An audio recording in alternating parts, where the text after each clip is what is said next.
Hello, everybody. Welcome to Motivation Mondays. This is episode 2 with my good friend SunflowerMag.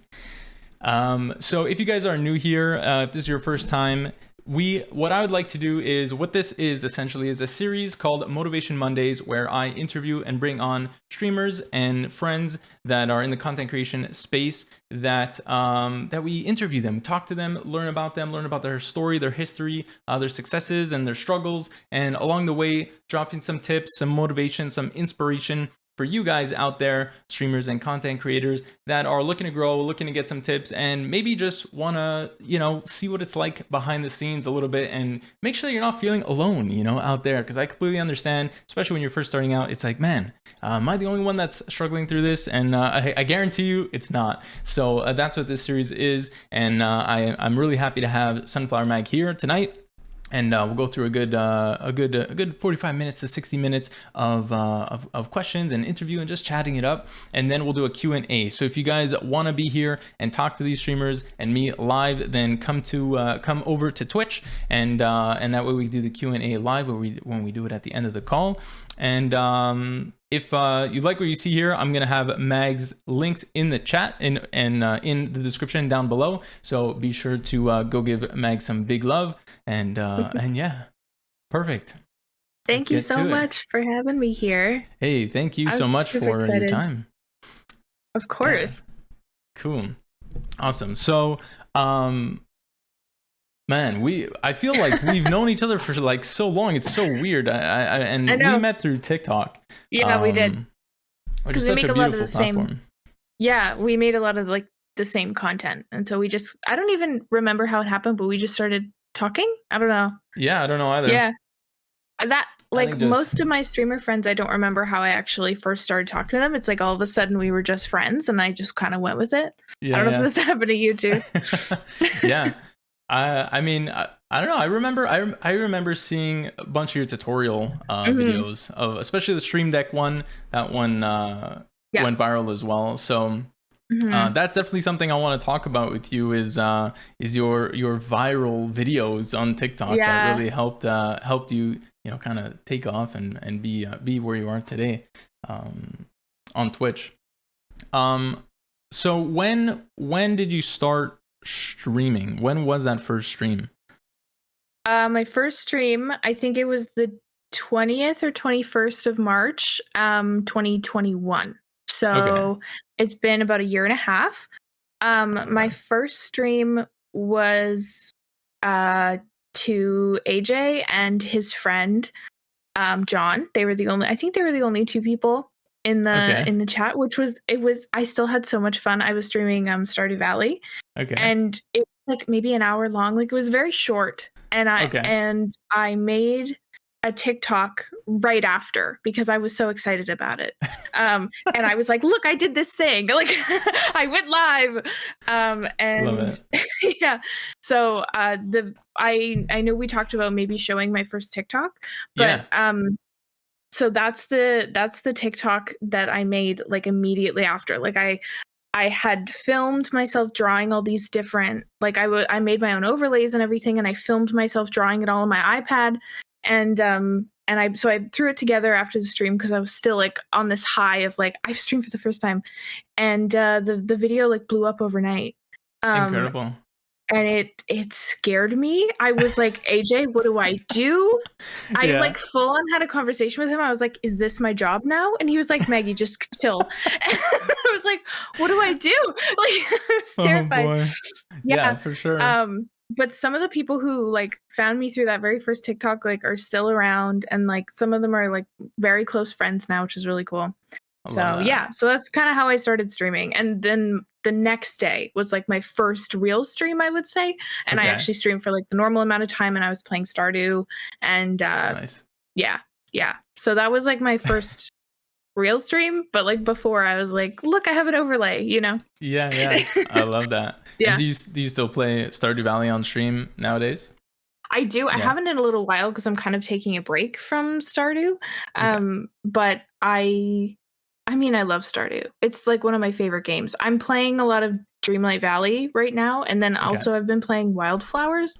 Okay. which is that like witchy one that I was talking about in chat like just a few minutes ago. Farming simulator, Another which farm sim, yeah. yeah. Yeah, you're like a Love witch that. or yeah. Anyway, it's really cute. So That's I've been cool. playing that one. Mm-hmm. Do you in the Wildflowers game are the crops like related to like witch craftery? So I'm not very far in, but Okay. so far you I'm do curious. use your crops to like you have like this secret layer in the basement and you like Okay. go put all your ingredients in and you can make spells and stuff. I don't know. It That's seems cool. really cool. I've only That's really made fun. one spell, I think. Like I'm pretty early on in the game, but it's That's really super fun so fun. far. Yeah. I think farming sims, I mean, we were talking about it in chat earlier, but it seems to be like a whole new genre that's just taking off and everybody's just trying to make different themes and different styles, different art concepts, Mhm. or just to fit for everyone, you know. And I was hesitant to play a farming sim, and I played Stardew Valley, and I played it. There was a free demo 1 week, and I ended up playing it for like 65 hours, and I never thought I would play it, and I was like, no, this is not the game for me. I'll never like this game. No. And then I played it, and then I loved it, and then I lied to everyone in chat. I was like, no guys, it's horrible. But then as I'm saying that it's horrible, you see me on stream playing it, and I was hating, but I was secretly loving it. That's too funny. We should show that first TikTok. I think that we should show your video if you don't mind. Let me let's do get it. All right, so here's the first video, Sunflower Mag. This is your first TikTok, right? This is my first ever TikTok, the first TikTok I ever made in general. I also made this account like new that day. Okay. And yeah, I like filmed it with my phone, and I don't know, it's pretty cute. And go like full screen on this thing. My boyfriend is a Twitch streamer, and I have always wanted to be one too. Last summer, we streamed Animal Crossing together, so I finally did it and designed my own Twitch stream setup. I did a logo, then an overlay, just the way I wanted it. I had so much fun designing this space. I love that you're actually doing the art. Yeah. Not just like showing it, but actually like drawing as you film. So cute. Here is my account all set up. 3 followers. I'm going to be playing 3 my followers, yeah. cozy It was like games AJ and his Animal buddies. Crossing and Stardew Valley. I had my first stream tonight, and it went so well. Oh my God. My overlay in action. Yeah. Follow to Stardew, watch there we my go. journey. Pretty My cute. boyfriend is I a love Twitch. that. I love that. You were so. You look so excited. I was so excited. I was love so that. excited. And yeah, I mean like I don't even know why I posted it. Like I think I was just really excited to share what I'd been doing, and like most of my friends in real life don't play video games. Okay. I really started playing like I've been playing video games my whole life, but I never really played video games, I guess, until AJ and I started dating. We've been together for 7 years, so Okay. it's been a while. Yeah, but like I just like my IRL friends, they just don't really game, so I couldn't really call them and tell them about you know, it wasn't the same thing. They'd be like, what? Like, what are you doing? So I was like, there has to be some streamers on here that I could like meet. And I wanted to meet like 2 or 3 people, maybe. And then all of a sudden, like 100,000 people had seen this video. Yeah, and it's wild. Yeah, and I don't know how I didn't just stop there. Like stop there. I mean, I'm surprised that I actually streamed the next day. Like looking back, if that happened to me now, I'd be like terrified. I'd be like, nope, I'm not going to stream for a week. But like, I was so excited, and I was like, maybe this is normal. That is not normal. No, that was amazing. I'm trying to go back in it to see. Do you remember how many views it has up till now? I think it has probably like 150,000. I don't know, somewhere in there. But I've had videos that have much more now. So like that feels, I don't want to say small because it did go viral. But like in terms of in retrospect, I've had videos that got 1 million views now on TikTok. So Wow. it feels pretty, I mean, it's amazing. Like even to have like 100,000 views and like to get such a a great community from that. Yeah, and on your first video too, like your first day opening the account, then you post the video. It has 182,000 views right now. There you go. By the way, and then your fifth video has over 100,000 views again.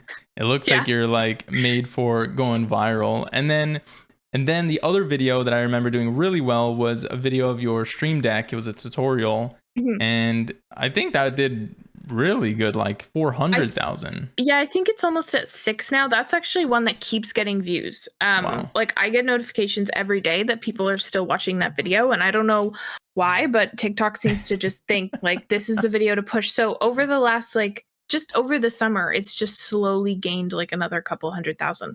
Wow. Which is amazing. That's crazy. Yeah. And so I love that about TikTok, that it doesn't die. I've noticed that with YouTube Shorts is that once it kind of gets, its original traction over like a span of 1 or 2 days, kind of stops. But with TikTok, it just keeps going. And you saying a couple 100,000 views over the summer, that's crazy. Yeah, I know. From a video like that's, a few months old, right? Yeah. Yeah. Wow. Yeah. And I'm scrolling and I'm still seeing, a couple 100,000, 200,000, like. Yeah, every so often. And now I get if I just post a general post, it'll usually hit about 1,000 views, which is great. Yeah. Because I have like a Finsta, but like for TikTok. I don't know what that's called, like your own like personal like private TikTok. Yeah. You know what I mean? And I'll post something on there and it'll get like 23 views. I'm like, all right, like that's that's normal. Oh, God. Yeah. And going to 1,000 views or then even 100,000 is crazy. Yeah. I think that's why I'm always pushing for people to be making videos on YouTube, on like, or YouTube Shorts or even TikTok, because you have no idea the power, and look what happened to you. You went from 3 followers. Do you remember how many followers you gained like overnight on Twitch? Well, I was if I got affiliate in 7 days. Okay. Which you need 7 days of streaming. So I just streamed for 7 days because I was like, well, I want to be affiliate. So I think I hit like 500 from that first video. Oh my God. And that's crazy. Yeah.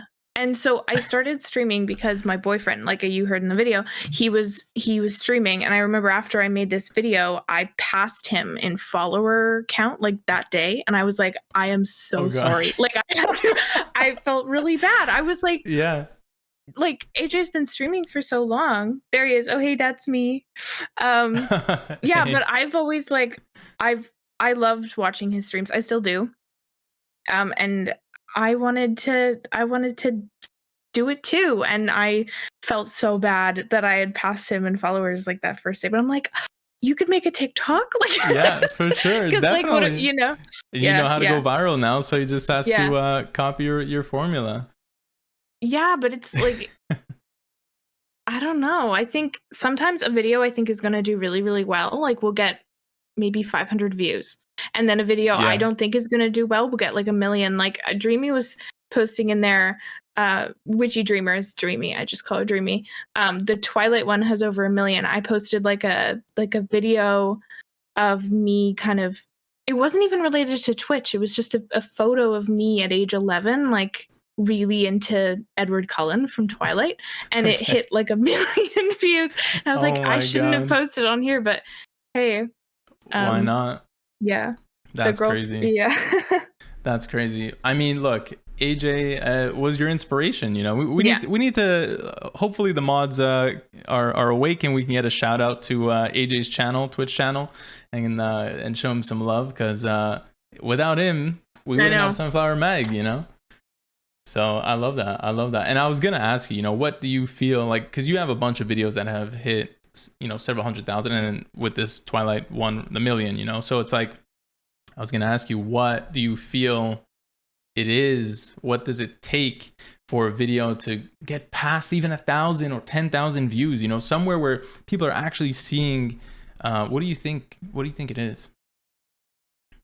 A couple things. I've had videos so for like two different reasons, I'd say. The first one is if you're giving people information that they don't know they need, right? So if you say you need this and then you explain why. So I did that with the Stream Deck tips. I was like, hey, these are 3 Stream Deck things you need today or whatever. You need to like put on your Stream Deck. I'm just saying this horribly, but like in the video, I like planned it out. And so then like offering information and then giving it immediately and like being like, you don't know you need this, but you do. I think like that kind of can work for like tips and things. Okay. And then the other videos, I just tried to be like, I tried to think what kind of videos do I like to watch? Funny videos and then like story times.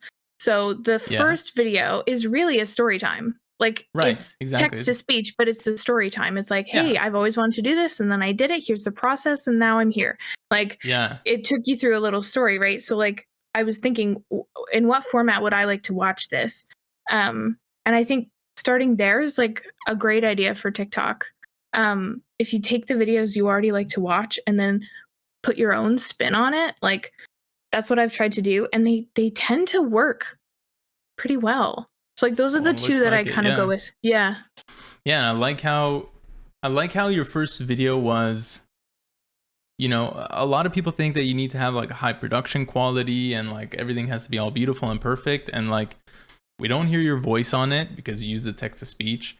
And you were filming with your phone onto your screen, showing like your art. Like it's literally just like as if you FaceTimed your friend and said, "Yo, let me show you what I've been up to." You know, it's really like that raw feeling, and I think that's been going around lately. I think that there's a big push, and I've been hearing a lot of people talk about this. Is that there's a I don't know if it's a push, but people are leaning towards just raw. We just want to see you, man. We just want to hang out with you and see who you are, who you really are, and just see what you got to give, right? I don't need all the fancy 4K cameras and extra, you know, extra, all these crazy things, you know, like let's just hang out like the good old days, you know. And I think that it helps, you know, it helps to just show us what you're about, you know. And I think if you're trying to like manufacture that, it doesn't work. Like people love relatable creators, they do, but they have to, like, people can see through people like really well, right? So like I genuinely just wanted to share this cool thing with a couple people. And a couple, right? No, but literally a couple. So I did make it kind of like it was like a FaceTime call because that's what I thought it was going to be, like a, you know, a FaceTime thing ish. But I didn't think it was going to reach a lot of people. And I wanted to just find a couple people that might relate to what I was going through, like just starting to stream. Hey, I had my first stream and I've never done this before. So like and it came from a genuine place of trying to find a couple people who might like Stardew Valley too. Yeah, for sure. A cozy. You said cozy game, going to be playing cozy games, you know, and follow along for my journey. Do you think that I think there's two pieces here that I want to know your opinion on. So you create a brand new TikTok account. So do you think that the algorithm was like fresh and new and that helped you to reach the amount of people that you did? Like, whereas if you had already had an account, like your other account, your, personal account where you just get 20 views or something on your videos, if you had been posting a while of that and then posted that same video, do you think it still would have done as well as it did? Or do you think because it was a new account, it didn't really know what kind of content you were pushing, so it kind of pushed it out and then it did hit the right people? To be honest, I don't really know the answer, but I do know that a lot of people, I was really surprised by this. I had several people come into chat and say, hey, I just signed up for a Twitch account so that I could watch you. Oh like my God, wow. And I was like mind blown. I'm like, what do you mean? Like you don't have to be here. Like you're gonna like that's crazy. So like I reached non-Twitch people, which I think was cool because sometimes if you like, I know that I'm on like Twitch Talk right now, and so a lot of the people that are watching my videos are Twitch streamers or like people really into Twitch. But there was something really nice about reaching people outside of it too. Yeah, like sure. Like, I don't know, people don't really talk about that so much. Like, I only used to watch a couple people before I started streaming. Like, Okay. maybe like 4 or 5 people. And it was because I either found them off Twitch or like, you know, it was just like I was there for their personality that I found somewhere else. And then I was like, oh, they do this cool thing. I'm going to watch them here. And there were a lot of people like that who came into my chat. And I was like, whoa, like that's really crazy. cool. Yeah. So I think there's something like valuable in that, like being aware that a lot of people might like your content, but they don't know what Twitch is yet. Yeah. Well, Twitch is still small compared to like even YouTube. Can't remember the exact numbers, but I think it was something like there's, I don't know, 75 million users on Twitch or something, and then there's like 750 million on YouTube, you know, something like that, average monthly or whatever, some crazy numbers, right?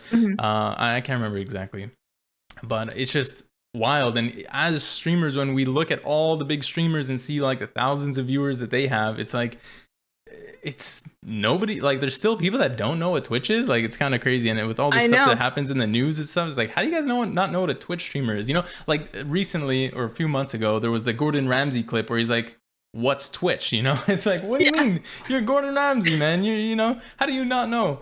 So it's still surprising, but it must be, well, it is a good feeling when you find someone that doesn't have Twitch and then you create an account just to come and watch you. Like, that's special, you know? That was, super special. I'm still I still can't get over that. Like, I still think about it, and it was like a year and a half ago. But I think that Twitch should start paying the streamers for every user that gets created. You know, I know that this could be hacked and whatever, but honestly, we're doing all the work for you, Twitch. Come on, man. We're doing the client acquisition for you, the user acquisition. You said it, not me. I agree. All the ads, all the issues with ads nowadays that's going on with Twitch and all that. It's like we even have to go on TikTok, grow our accounts, grow our name and our you know, our brand, if you will, and for people to find us, and then they even create a brand new account on Twitch. That's it's crazy. It's crazy. Do you think that the second part of my question about this viral video was, you posted March 2021. So, I mean, it's already been 1 year into the pandemic, right? At that point, do you think that it also kind of helped in a way, because everybody's kind of looking for that cozy vibe. A lot of people are kind of playing some cozy games to kind of get away from what's going on out there, right? I definitely think that it helped you. Did you get a lot of like that feedback, like this is perfect for, you know, what's going on right now and stuff like that? Yeah, for sure. So Animal Crossing came out a year before I started, like almost to the day, probably. It was March 2020. And I played that game religiously. Like, I stopped working, I stopped doing school, and I just played it for 8 hours a day. I was very depressed, okay? But like, also, I remember saying to AJ, I was like, I should probably stream this, hey? Like, I could, you know, because I thought about streaming for a while, and I always kind of wanted to do it, but I don't know. So because Animal Crossing had come out, and I'd already like kind of found the community, I don't think I wouldn't have considered myself a part of it, but I was watching cozy gamers and like people playing Animal Crossing, and I was getting comfort out of watching people play these like fun games in the pandemic, right? So I think there was definitely a part of me that was like, I want to do this for someone too. Like, it was for sure. I mean, I think that it's an amazing thing. I know a lot of streamers picked up streaming during the pandemic, and I think it definitely helped all streamers during the pandemic. And then now, as you know, it's ending and has come to an end for the most part. For some regions, you know, some people are seeing some you know, some change in the numbers. But I do think that it's kind of a beautiful thing that even though we're going through such times, that there's still people like you that are coming out to bring those vibes so people can kind of escape. So I really love that. And I think it's clear that your community loves that too. So huge, huge thank you. Like, oh, well, the world has changed. I mean, so many people are working from home now. And I know when I'm working, I have something up next to me. Like, I've got my 2 monitors and I've got my work here. And then I've got a YouTube video or a stream or something. And yeah, right. So a lot of people have said to me, I have your stream up while I'm working. And that's like the biggest compliment. I'm like, oh, wow. Like, I love that. Because like I do that with people all the time. Like, it's just there and it's like lovely, and like I get to hear someone chatting in the background. Yeah, it's just so it's I think it's, I don't know if it's an exact, I think it's somewhere between the office noise, the people, seeing people and hearing them and kind of in the background while you're working, but it's also kind of like the lack of being able to go out and connect with people. So even if you have 2 seconds from work between phone calls or something like that, you can go and just type in the chat and say, hey, how's everybody? So you still get that feeling of being kind of connected. I that's what I love about streaming, is the connection part. Like YouTube is fantastic. Like all those videos on YouTube are a beautiful thing, great for entertainment or learning or whatever it is. But streaming, the interaction with everybody, not just the streamer in chat, but chat and chat, everybody, all the members get to come and say, hey guys, I missed you. How's everybody doing? It's like, it's nice to see. And I think that's one of my favorite things when you see people, the members of the community coming into the chat and saying hi to each other. It starts to grow from people just knowing me and or the streamer like you to knowing each other, and it really starts to make a friendship. And it's not just like people in a community. And I actually never really loved like the word like my community. I never really liked saying that. It feels so like weird, because these are like friends. People come in every day, or every stream I should say, and we're hanging out, we're talking, getting to know each other. So I say community, but you guys know what I mean. It's friends. For sure. I wanted to ask. Go ahead. Sorry, go ahead. No, I was just gonna say, like, we do gaming nights and stuff, and then I've gotten to know people just off stream while we're all playing games together or watching a movie together in Discord or something, and that's great too. Like, having other ways to connect to people. True. Is wonderful. Yeah, Discord was a huge part of that, especially during the pandemic. It really took off, which is great. Especially for streamers building their communities. I think it's good to have.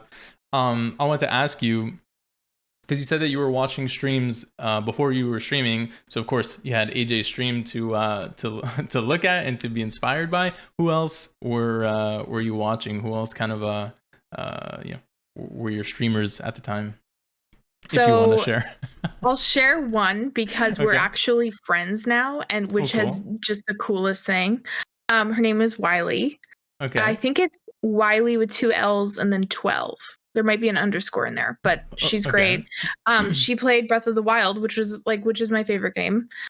So she was playing that, and just like, I don't know, just it was just so fun to hang out with her. And so I had a different username, right? Okay. So my Twitch channel had a different username. It was like the one that I use for all my personal stuff. Okay. So when I posted this TikTok thing, I had to change I changed my username to SunflowerMag and everything. And then I went back to her chat after, and she didn't know who I was. And I was like, oh shit, like I changed my username. So I had to message her and be like, I changed my username. But it's me. Like, it's still me. I've been here for a year. But she's great. And it turns out she lives like an hour away from me. So we like, oh my God, no way. I know. Yeah. And then she found out that I streamed, and so we ended up like hanging out. That's so cool. But Wiley, yes, there you go. People in chat, Wiley12. Wiley is just wonderful. And so she definitely inspired me to stream for sure. Yeah. That's so cool. Yeah. And that's cool that you got to meet, both people that inspired you to stream, your boyfriend and Wiley. That's really cool. Not many people get to meet their, stream inspirations in real life, except that we won't say the infamous TwitchCon. But a lot of bad things going on at TwitchCon these days. But anyways, no, won't hate. But I want to know, like, because I find it fascinating to learn about like your history in the background, and obviously like why you got into streaming, which, you know, we kind of covered, but what is your background? Like, what are you studying, or what did you study in school? Because I know now you finished your master's, right? You did your thesis. So what were you studying? What field of work are you in now? So I went to art school. I have a degree in like fine arts for my undergrad. Okay, so we need a fine arts degree to go viral on TikTok, guys. Like we you know, no, hello. You don't. For sure you don't. But I mean, because of that, like I love doing all the art stuff for Twitch. So like that was just fun for me. I have, you know, my iPad and everything. So that's kind of why I already had all these like art things in mind. And so I did, I have an undergrad in fine arts, and then for my master's degree, it's in art history. So same kind of vibes, but I wanted to do more writing, you know? So that was what the thesis that I just finished was, an art history thesis. I'm not going to get into my thesis because it's like publicly available and I don't want to like dox myself. Oh yeah, but true. Okay. But yeah, an art history degree. I know. But it's an art history degree. And so that's my school background. Oh, work. I was like, what? You asked me something else. What do I do now? I just got a job a couple weeks ago. Congrats. And I'm working for an arts organization. I do their social media. Actually, I do it for a couple organizations now. So, which is funny because it's like a mix of what I was like, you know, Twitch stuff with social media, and then like art stuff. Like I get to work with, you know, community organizations, which is really great. So like I'm super happy with my new job. It's really fun. So that's what I'm doing now. Perfect. And so that's affected your stream schedule? Yeah. So, I mean, like these last 2 weeks, I've just been adjusting to work, and I didn't know what my schedule was until like Friday. So I actually haven't streamed in like 2 weeks because I've been, you know, I just started this job and I have no idea what's happening. But now I get to, you know, like I kind of get to make my own schedule, which is nice. So I'm going to kind of be able to adjust a little bit better because I'm still streaming part-time. Like the plan is to work part-time and stream part-time. Create content part-time. I don't know if that'll be like entirely streaming, but like, you know, it's like a big part of what I'm doing. So yeah, that's kind of what's going on right now. Cool. Exciting. One thing that helped me with like choosing my schedule, like was that, you know, I originally chose my schedule based off my own, what I want, when I wanted to stream, and based my own life schedule, which is what I recommend, you know, to anybody that's starting out streaming. It's like, look, find the best times that work for you that are, you know, if every Friday night you go for dinner with your family, like you probably don't want to be streaming Friday nights, right? No. But what I did later on, once, you know, the community was growing and there were more people in it, was I actually went into Discord and I did a poll, and I offered up all the nights that I was available and that I was able to stream, you know, and I could have switched other things around in my life to kind of accommodate. And I said, look, I'm still going to be streaming X number of days or nights, but which nights would you guys like to see? And surprisingly, all the nights that I wasn't streaming were the nights that were more popular. So if I, you know, had done that earlier, I could have, you know, been there for so many more people, right? Right. That's a great idea. I think I'm going to do that too. I'm going to steal that idea.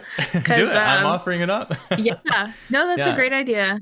I think that we should be doing that like I would say maybe every 6 months or so, because, you know, there are the people that are in the community that stay long term, but there are new people that are coming in, and there are some people that are, they come, they stay, and then they leave, right? For whatever reason, right? Life happens, or they move on, or, you know, they don't have internet anymore, whatever reason it is, right? So kind of checking in with your community to say, hey, when do you guys want to see me stream? I think it's a good time frame. I think once or twice a year makes sense. So hopefully you find a good streaming schedule that goes well with the new job, and you still have time to create more viral TikToks. Yeah. So like, what is your motivation today to continue streaming? Like why obviously, you're doing really well, and you went from 3 followers to 500 followers on Twitch overnight to now you're at what, 4,000? I think 4,500-ish, just under. Huge. Amazing, Yeah. So obviously doing well, obviously, and your streams are super successful. What like motivates you to continue streaming instead of, I don't know, keeping it on the side as a hobby and going like with a full-time job type of thing? I mean, it's definitely the people, like 100%. And I'm always afraid that, like, if I don't know, it's okay. So it's definitely the people. And I'm afraid sometimes that if I don't stream the games that the people like, then they're not going to like me anymore. Right? Which is not true. No, it's not true. It's not true at all. And like, I've talked to AJ about this. I'm like, I don't want to play Stardew Valley today. And he's like, don't play Stardew Valley. And I'm like, so simple. What do you mean don't play Stardew Valley? Like, I can't do that. Yeah. So it's definitely the people, especially like, it's so nice when you're trying a new game out and like people still show up and they're like, oh, this is cool. Like, what's this game about? Like, that's the nicest feeling. And that keeps me going for sure, especially because I've been trying some new games. Like, I just got a game called Potion Permit that I'm going to be trying soon, which I have not. It's on my list. But nice. Yeah, so like, it's definitely the people. Yeah, I know what you mean. Yeah. It's I know what you mean though about wanting to make them happy, and it's good when you. I think that's why we need to try new things. It's good for us too. Even sometimes when if I just do, sometimes I just obviously at the beginning of each stream I do some just chatting. Hey everybody, how's it going? Right, and we kind of catch up from the weekend or whatever it is.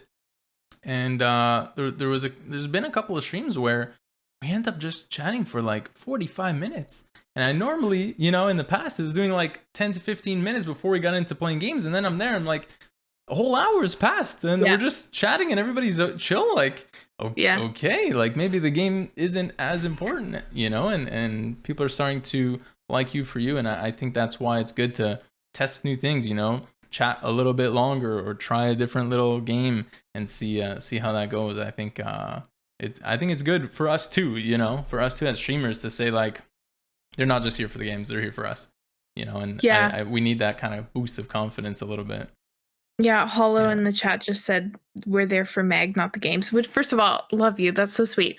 But I'm the same when I watch streamers. Like, I'm there for them and not for the games they play. Like, sometimes it starts with the games. Like, I'll be like, with Wiley specifically, right? I started watching her because she was playing Zelda and I love that game. So I was like, perfect. Yeah. But then she started playing other games and I still watched her because I really liked her. And I didn't play the game she was playing, but now like that's happened with a lot of people. And so I kind of have to keep reminding myself that like there are probably people who will watch me because they like who I am and not because they like the game that I'm playing.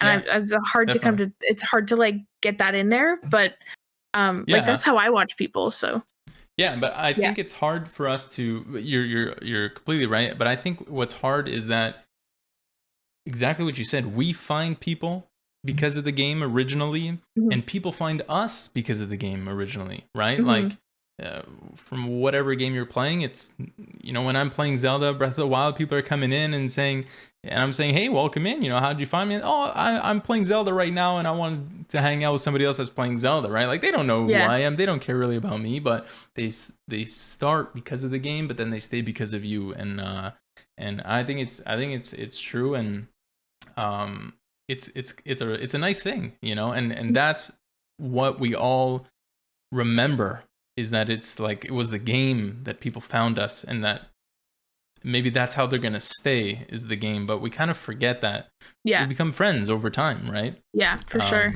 So even in real life, it happens like that too. You make friends at the local whatever sport. I was gonna say local bar, but you do sports, or you do you do a hobby or something, and you meet people with that hobby. But then later on, you find yourself hanging out regardless, right? So I think it's like a basic like human thing. I don't know. Yeah, for sure. Yeah, I think it's I think it's nice. I think it's nice to see, but for people that are growing, you know, or for newer kind of streamers, it does take a little bit of time, right? Like your first follower or your first viewer may not be there again tomorrow, right? Like it's like a common thing. Even nowadays, new people come in. I've had it happen a few months ago. I don't know if you've ever had this happen, but someone will come in, first stream they'll ever watch, they'll follow, and they'll say, "You're my favorite streamer." And then I'll never hear from them again. Never again. Like, yeah. Okay. Yeah, that happens. All the time. Yeah. I remember like the first few times that happened, I was like, did I do something wrong? And then I realized like, no, people just do that. Yeah. And I've totally gone to a streamer's chat before and talked and then never gone back because I like forget, or like I'll look back, 2 months later, I'm like, who is this person that I follow? Like I have no idea. So like, yeah, I totally get when people do that, for sure. Yeah. Yeah. Yeah. I mean, and hey, for me too, like I kind of I remind myself that, like you said, I've done that too. I mean, I haven't went in someone's chat for the first time. You're my favorite. Yeah, I haven't done that. No, but when I find, yeah. Okay, good to know. But when I do find new streamers, then I'm like, oh, like this guy's cool, or this person's cool. I want to hang out with them, watch their streams or whatever. Maybe I'll watch a couple of streams, and then, I move on, right? I move on to something else, but I still see them, or when they're live or their go live notification, I'm still like, yo, that person's still doing their thing, like respect, and I'm sending them love, it's kind of still there, even though I'm not showing up, and it's impossible for us to kind of show up to everybody's streams, right? But just I do that for others, so I think it's something for all of us to kind of take a lesson from, is people are still giving you love, because they could always unfollow when they see your go live notification. Just say, like, I don't really care about this person anymore, let me unfollow, which is okay, right, if people do it. But yeah. Yeah, totally. I think it's the biggest compliment when someone comes back. Like, I think that is the best, like, the biggest compliment you can get as a content creator personally is someone returning to whatever content they viewed and then coming back to watch another video or leave another comment or like retweet something else. Like when someone comes back into the stream, that means they liked it enough for them to remember who you are and want to be there again. And like that just means so much to me. More than anything. Like because people's time is like precious. There's so many things they could be doing, 100 video games they could be playing, or shows, TVs, whatever. There's all of YouTube to watch. Like I'm nowhere near finishing YouTube. Like I'm trying to finish YouTube. It's impossible. I can't keep up. But what would you say that is like a tip for people out there to have viewers return? And what's that thing that gets it to stick, I would recommend this is going to sound bad, but like some self-reflection. Why do you return to people? Like what makes you go back and watch someone again? Because if you're a Twitch streamer, you're probably a Twitch watcher, right? And there are going to be people that you go back to. Think about why you go back to them. And like think, is that going to be important to someone else too? And is that something I can offer? Right? So maybe I go back to someone because they give really cool tips on this game that I play and I really want to know what they have to say next. Or maybe I go back to someone just because they had a really nice voice and they were just being really nice to everyone in chat. Like, is that something I can do?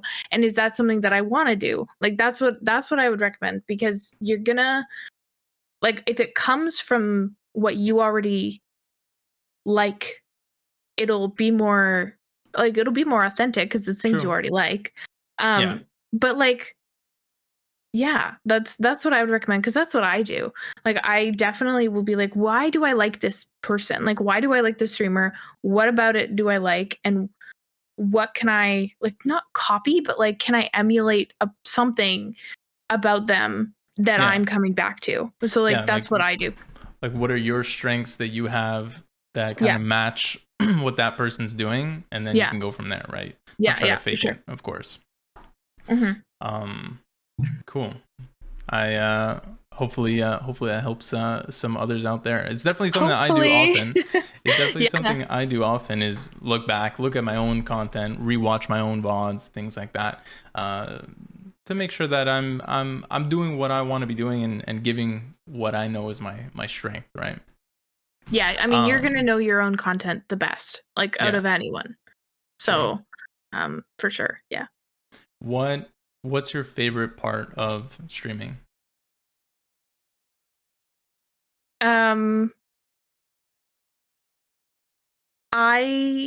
Two things. What's your favorite? Okay, I have two favorites. The first, so I can't answer a question right the entire time. Number one is like, actually, I just enjoy the creation process. Like, I like making overlays. I like making little designs, and I like spending time adding cool graphics and, like transitions. Like, I genuinely like the kind of busy work that goes with streaming. That's really fun for me. The behind the scenes stuff. Yeah. And the second thing, I've forgotten. So it wasn't a favorite then. So you're fine. No. No, but the like, okay, so in like, really, it's that after stream I usually have energy, and so it energizes me. Like when I was talking to my the organization that I'm working for, we were talking about social media, and I remember just kind of talking to them about like some ideas I had, and they were like, "That's great. That's exactly what we want." And I was like, "This kind of stuff energizes me. Like, I like talking about it. It gives me energy to talk about these things. It gives me energy to stream." So, cool. I think we need that. Yeah. And like I feel when good you're after passionate streams. about something, then it energizes you. If it like drains you to a point where you're like, I don't feel good, then it's not going to be good. No, I mean, I mean, maybe this is basic, but I think you gotta like what you're making. Yeah. Maybe not all the time, but like, overall, I think you gotta kind of like what you're making, and you have to make some bad content to make good content. But like, that's true. That's true. That's why they say like your first 100 videos on YouTube don't do well, and then your 101 kind of starts to get better. So I think it's the same with streams. I think that there was some stats that were revealed at TwitchCon that said I think it takes 75 streams to get like an average of viewers. I think it was 20 or 30 average viewers. On average, it takes around 75 streams. So and I don't know I don't know where that information is from, where that data is pulled from. Are these people only Twitch streaming, or are they also creating content on other social platforms? I don't know. But it makes sense to me, because it takes a while for you to get used to your stuff, improve day after day. And then with your art major, going in, making all these overlays, and then you've even translated all this stuff from doing it for yourself to opening up your own Etsy shop, right? Yeah.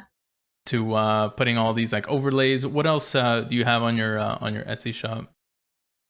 So it's all Twitch related assets. Right now I've got lots of Stream Deck icons because I was making Stream Deck tips, and then in a lot of the videos people were like, "Ooh, like I like your buttons. Where'd you get them?" And I was like, "I can make some." And I was making my own at the time.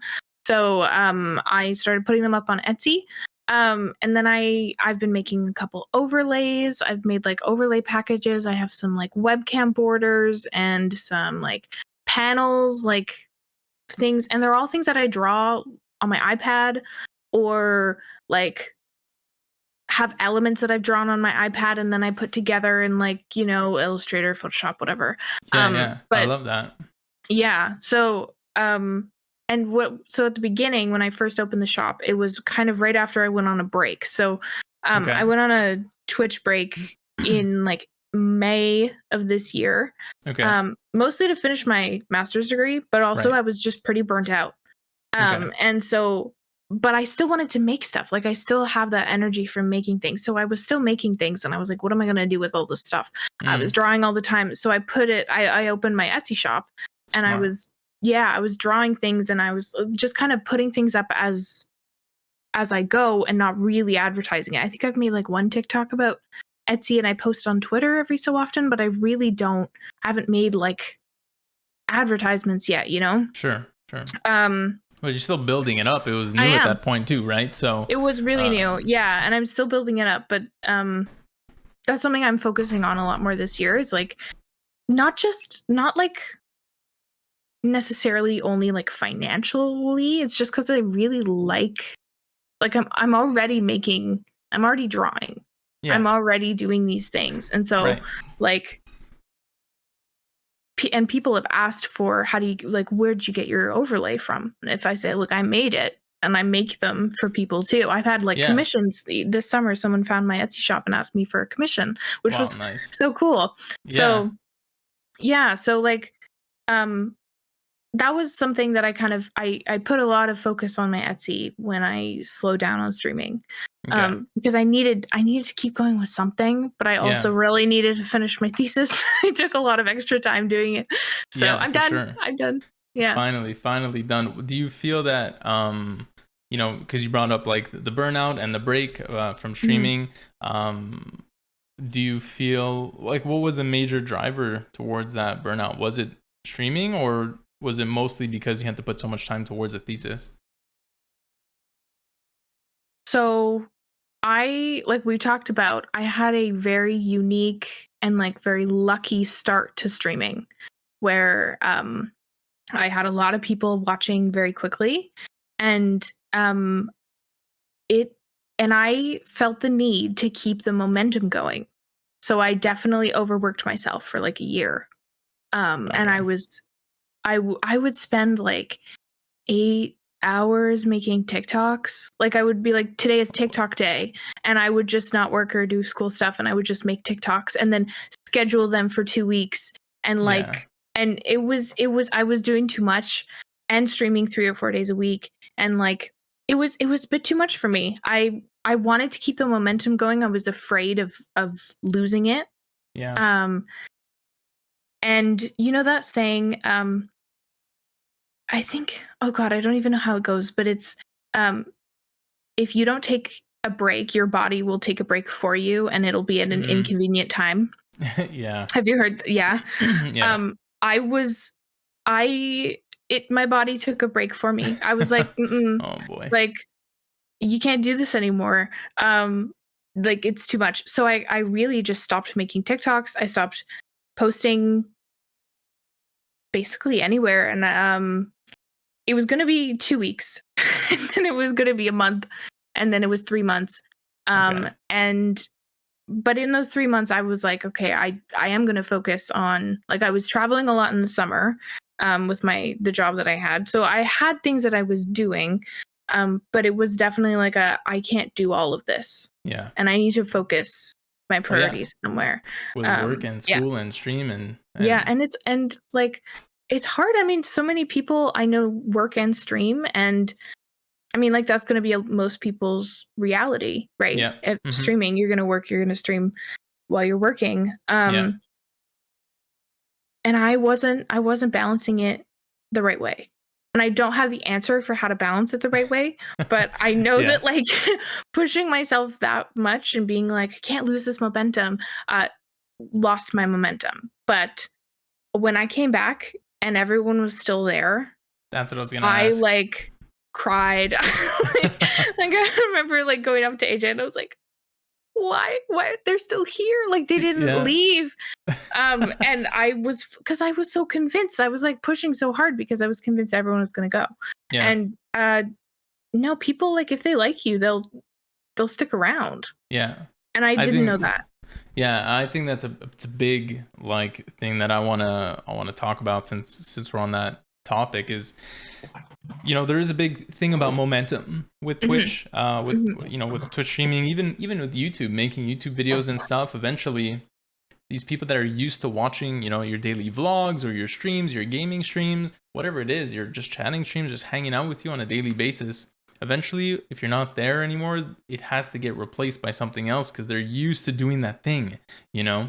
Yeah. They're used to watching some form of content, right? But I think that if you have, you know, those viewers that do come back from stream to stream, I think if you take a 1 week break, a 1 month break, or like you said, you know, a couple of months break, I mean, they're still there. And I've seen some streamers.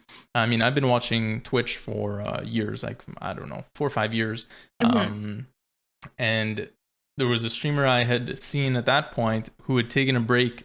I don't know, it must have been 2 or 3 years. And then they came back and they still had a whole bunch of viewers, you know, and I don't know, these people are there. The people, they're still part of the community. They still, you know, it's almost like a nostalgia thing too. Like when it's that long, okay, it's a bit different, you know, but when it's just a couple of months, I think the message is, what I'm trying to say is, for streamers out there, if you need to take a break, take the break. You're okay, you know, take the break and do what you got to do for your mental, for your physical, for everything. And then when you come back, people are still there, you know.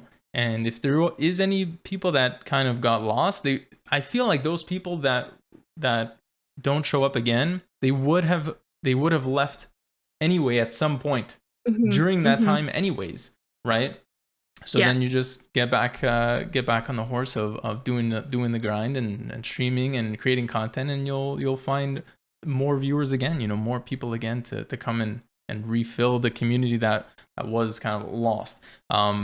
But I don't think that there is much of a loss when you do take that break. So, you know, and it's proof with you. I took a break too, and I came back. I can't remember exactly how long my break was. It was a couple of weeks for sure. And even on TikTok, I took quite a break, quite a long break, and you know, not really a change at all. So, take care of yourselves, guys. All you streamers out there, all you creators out there, take breaks and take time for yourself. It's important. I want to ask one last question to bring it back into the positives. What's something that's fun in your stream that you recently added, or a piece of equipment that you bought that you know that you really like, that you really love, that's kind of I don't know, that makes it fun again in a way? Not that it was never fun, but you know what I mean. I try to change things up pretty often. I say that, but I haven't changed much in the last month. But I added Squishmallow of the Day, which I've been doing for the summer, which is really fun. I started that like maybe a month before I went on the break. Okay. And I have like a redemption. Like I try to change my like channel point redemptions every so often to keep it interesting, but also just because like I want to try new things. I want to do new things. I don't want to have the same things go on, you know? So I like have my Squishmallow ready, and then we'll like talk about it and like read the bio, and like that's so cute. It's fun for me because I collect them, so I already love them. But like like I end up like, you know, finding people who are like, oh my god, I collect Squishmallows too, and then it's like a whole conversation, and then all of a sudden I've made all these friends who like the exact same things, which is really cool. So I mean, things like that are really fun. What else? Any piece of gear, any new gear, or what's your favorite thing that you have in your stream setup that's your favorite? My favorite thing. Oh my goodness. Okay. Well, okay. As always, I'm going to do the two things thing. Love it. This microphone is new. And it was, so I was using a Snowball mic before, and then this is a Yeti that used to be AJ's. Everything that I have, except for like maybe 2 or 3 things, is secondhand. I am my PC is secondhand. I like from AJ, you mean, or like no, like I bought it, like I got it used. Like I buy everything used. Yeah. Okay, that's sick. I like I don't have a lot of money, but also like I feel like a lot of things go to waste, and if I can find someone who like I find a lot of streaming gear on Facebook Marketplace. So even I don't think my Stream Deck I got secondhand. No. Okay. What did I don't know. I got a bunch of stuff, but my Stream Deck is the other thing that I love this thing. I don't know if it's I can't even show it. But I love this thing. It does so much, and I also use it when I'm not streaming. So I I have like my Spotify on here. I have like when I play Dead by Daylight, I have like, my, different commands, and I can open things, and that's smart. it's great. Love my Stream Deck, super handy. Yeah, I love it too. Yeah, but I think those are the main things. Those are the two. I mean, the mic is just fun because it's new, but yeah. Anything new, newly added to the stream always makes it fun, makes it exciting again, But I do like my Stream Deck too, and I've been using it a little bit off stream too. And I actually saw a clip from Flex and Flora on TikTok that she got the foot pedal, and she's been using it to help edit and like switch because she was cuddling her cat, I think it was, and so she only had one hand to make content, So I think it's a smart tool, and I think for any streamers out there, I would say get a Stream Deck for sure. Yeah, it's absolutely, it's life changing, and it's way better than just using the hotkeys like in OBS, because you could do so much more, like with Twitch. Like when I found out that you can clip make a Twitch clip from the Stream Deck, I said it's the best. Just that is worth all of the cost. Just that, because there's no easy way when you're playing a game, especially if you have a controller. Like I have to put my thing down, I have to go to the thing, I have to click the click button. It's like no, it's right there, just boom, done. It's I don't know, I love it. And get the big one if you can afford it. Get the bigger one with the more buttons. To any streamers out there. And if you can't afford it yet and you're saving up, you can use the app, which does cost money. I think it's $3 a month. But that's so I used that until I saved up enough for my Stream Deck, because I couldn't buy one right away. I used it for I think 3 months. And it was great, actually. I put it on my iPad, but you can put it on your phone. AJ was using the one on his phone for a while. And a lot of people don't know that it's even there. But yeah, it's great. It does all the same things. You program the buttons the same way, so that's an option too if you don't have $100+ to drop on a stream gear right now, because I have always been the kind of person who's you don't need the expensive stuff to stream. You really don't. Very true. And kind of coming full circle to the beginning of our call, of our talk, it's the more raw it is, the more just personal it is. It's when I'm talking to my friends or I do a FaceTime call, I'm not all right guys, I got my 4K camera out, I got the microphone out, you guys can see me in here. It's nah bro, I just want to hang out with you, Yeah. So it's kind of the same thing. You don't need all that amazing gear, and just stream with what you got. You don't even need a camera, you don't need nothing. There's a bunch of friends that I've made on Twitch that are no cam streamers, and they're having a good time, So, but good tip about you don't need a camera. I mean, I think start where you are is the best way to start. That's what I did for sure.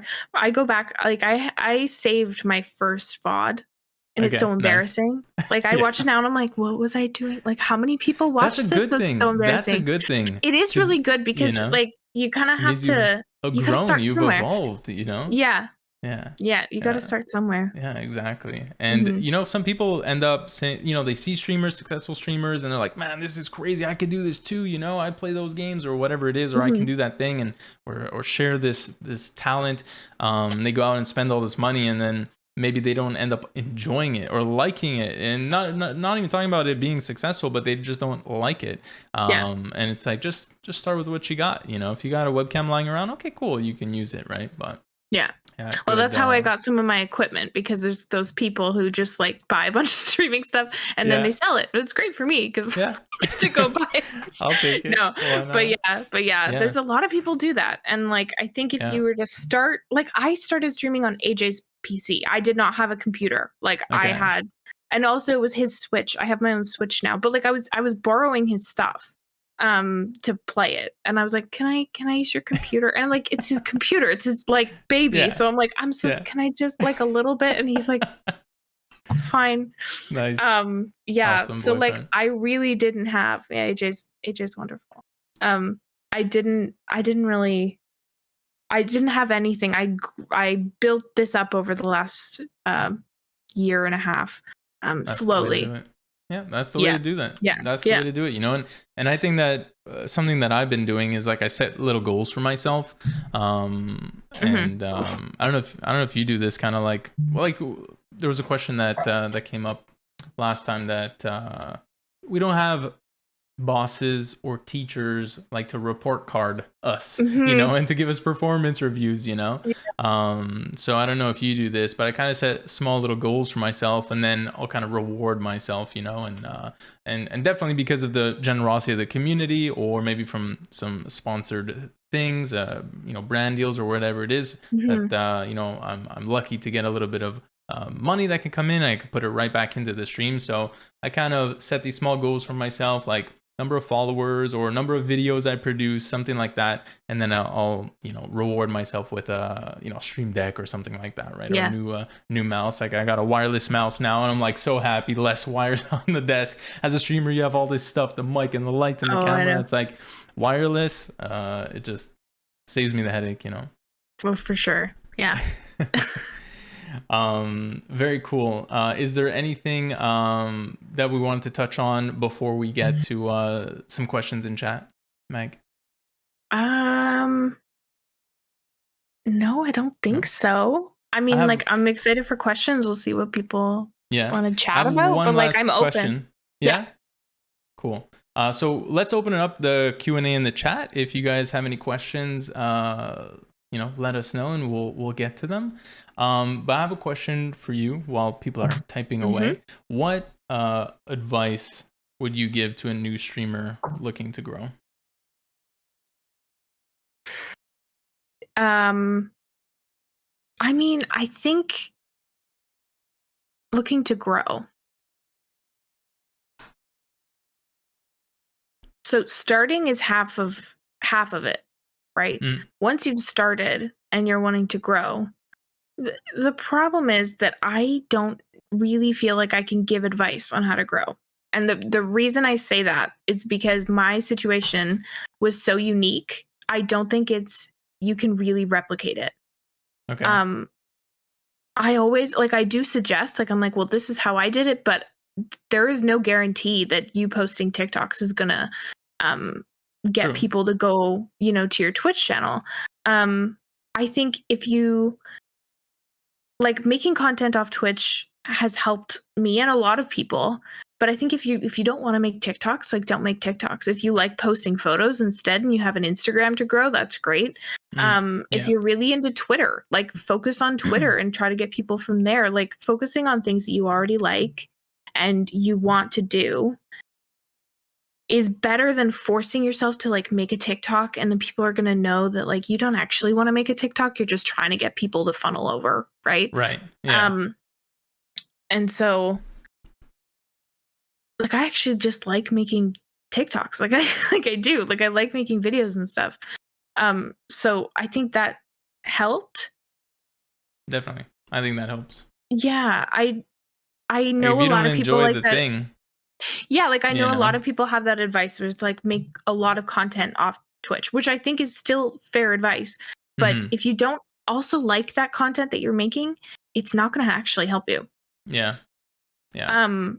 So find something else outside of Twitch that you also like, and then have both of them kind of work together. Pinterest has also worked for a lot of people, which is I've not. heard that. Yeah. So, like, maybe you really like Pinterest, or I don't know, something else. But yeah, I don't know if that was advice, but that was just kind of. No, definitely. I mean, I think that you need to focus on something that you enjoy, and, you know, if you, like you said, there's a lot of Twitch streamers that I talk to that they still don't have TikTok, you know, and I'm like, why? It's huge. You could blow up. Look at Mag, you know. Yeah. But they just don't have it for whatever reason, or don't want it, or don't like it, or whatever it is. And it's like, it's okay. You can still grow. There's people that there's Twitch streamers that don't have YouTube accounts. There's YouTubers that don't have Twitch accounts, or whatever it is, you know. So find the social platforms that you like and that you enjoy and that you use already. Why not? And go for it. You know, if you're open to new things and you want to try something like TikTok or YouTube, go for it. But if you're already, like you said, you already have an Instagram and you're posting and you're already growing there, continue, you know? Yeah. And also, like, having a, like networking, not to grow, but to be inspired by people who are your friends who are doing similar things is super important. Yes. Like, agreed. Yeah. Like, I wouldn't say that, like, don't go looking for friends because you want to grow, right? Like Yeah. if you actually like someone's content and you start talking and you're going to like be friends with them, that's great because you're going to inspire each other. You're going to talk to each other about things. I run ideas by stream friends all the time. And Yeah. like that's super important too because you get like Agreed. And yeah.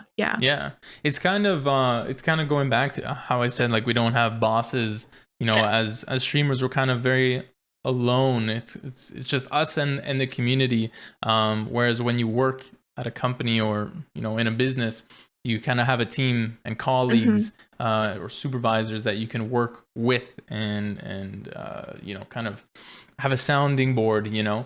But here we don't really have one. So yeah, big time. I agree. Go out and find some people that are similar to you that you will genuinely like and that you would want to be their friend. You know, if you weren't a streamer and you enjoy their content, that's the kind of people you want to be talking to, you know. So yeah, absolutely. Good point. Cool. Thanks, Meg. All right, we got some questions in chat. First question is from Hollow Boy. If you could have done anything different when you started, what would you do? Good question. Well, the first thing that came to mind is actually I would have probably opened an Etsy shop right away. And I know that sounds kind of weird, but like that first video, I had like 100 people in the comments going, "Where can I buy that overlay?" I should have put it up because maybe I could have. That's something I kind of think about now. I'm like, well, Meg, you should have done that. It's hard to see though. You know, it's hard to know. You know, you were doing it for fun. You weren't doing it there to make money and say, I'm gonna put a TikTok and then let me sell it to every single person that sees it. And like, I think that's like a thing. Meg, we told you. I know. Okay, I know. I should have done it. And people were saying like, hey, are you gonna do it? And I'm like, oh, I don't know. Like, I don't know if I should do it. And like now I'm like, oh my God, like, hello. But that's like, that's more of a funny thing. What else? Things that I would done differently. I don't know if I would have done really anything differently. I think maybe I would try to be less hard on myself, which is just hard. AJ's probably in the other room laughing because I'm so hard on myself. And like, I don't know how to fix that, but I wish I wasn't so hard on myself. And I wish like I knew that it was okay to just post things, even if they were bad, and like just post the thing, you know? Yeah. I see that all the time. I see that all the time. It happens with me.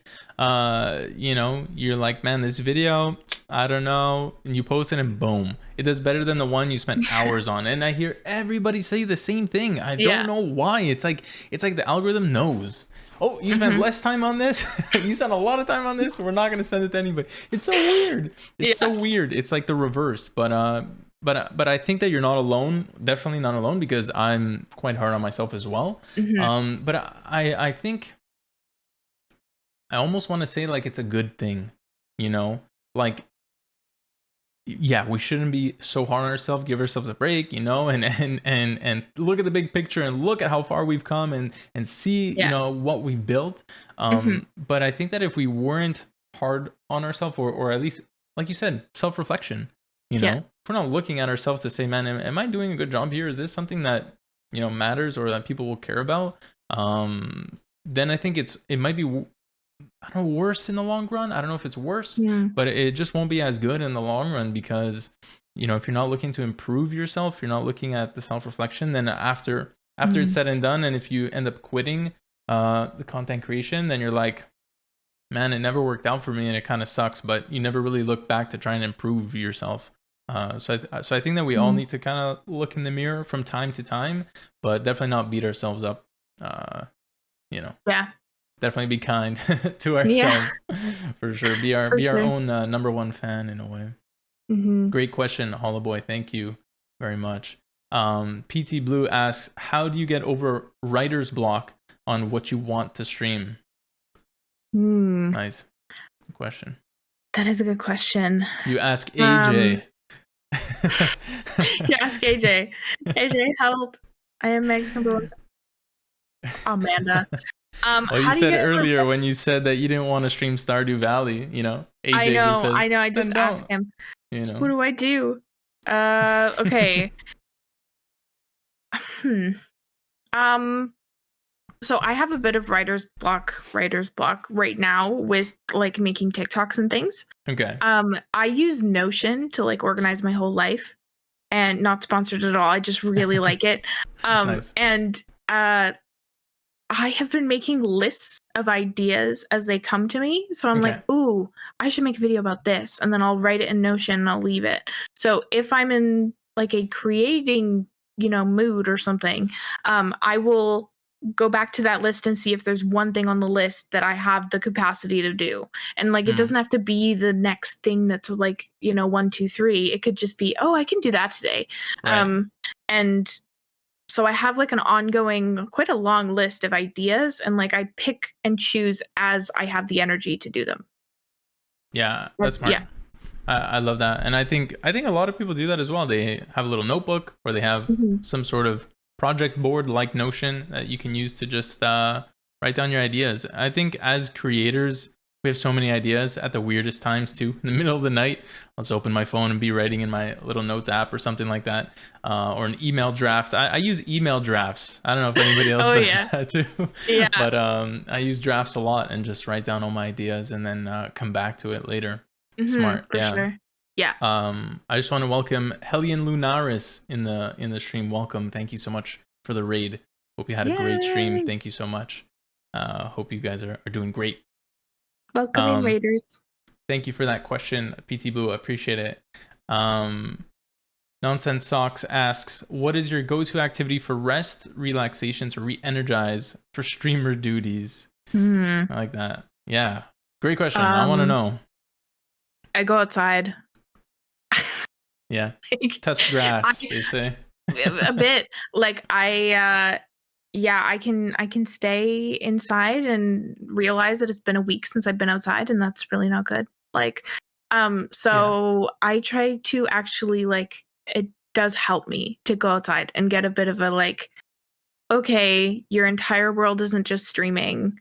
It isn't just content creation. You can, like, there are other things. Cause I don't know if other people have this too, but I like tunnel vision. Like, I'm like, this is great. This is what I'm doing forever. And it's like, no, like you need to like, get like break. I'm really all or nothing sometimes. And so I definitely, I do that. Otherwise, like the real break is just if I don't want to stream, I don't stream.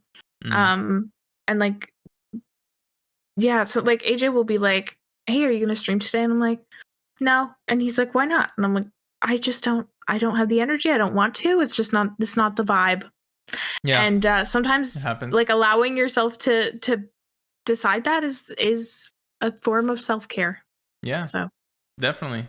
Yeah. And I definitely agree with going outside, and definitely agree with not streaming if you're not up for it, because at the end of the day, people don't really want to see us miserable unless that's like your content. I've only found one streamer across my years of watching Twitch that this person is a, like, I don't know, a hater, a troll. I don't really know. He plays a first person shooter game. I'm not gonna say who it is, and he just hates on everybody. And I think it's supposed to be comedic. It's supposed to be funny and entertaining. But for me, I'm like, holy, this guy is horrible. This guy is so mean. So I think unless it's this guy who is successful, I mean, he has thousands of viewers. So like, I don't really understand. But I think it's supposed to be funny. I didn't catch on.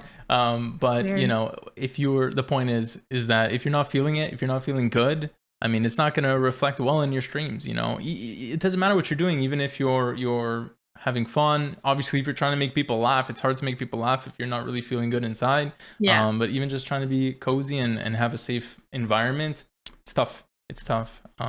But for everybody out there, I mean, I try to walk every single day, whether it's inside or outside, and preferably outside, near trees if I can, in the forest or something. It just, I don't know, a 20-minute walk. I mean, we have time, 5 to 10 or 15-minute walk to just clear the headspace. I think that's super important.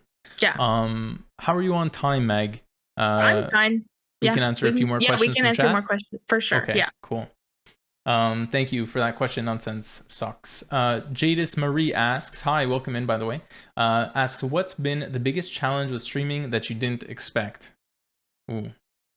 That was Amanda who asked that. Hi, Amanda. Amanda's one of my mods. Hi, Amanda. Biggest challenge. I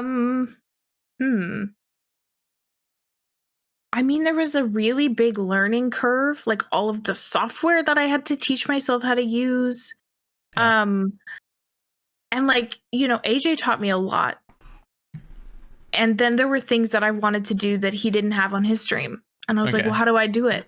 And he was like, I don't know. And I was like, okay, well, I guess I got to figure it out.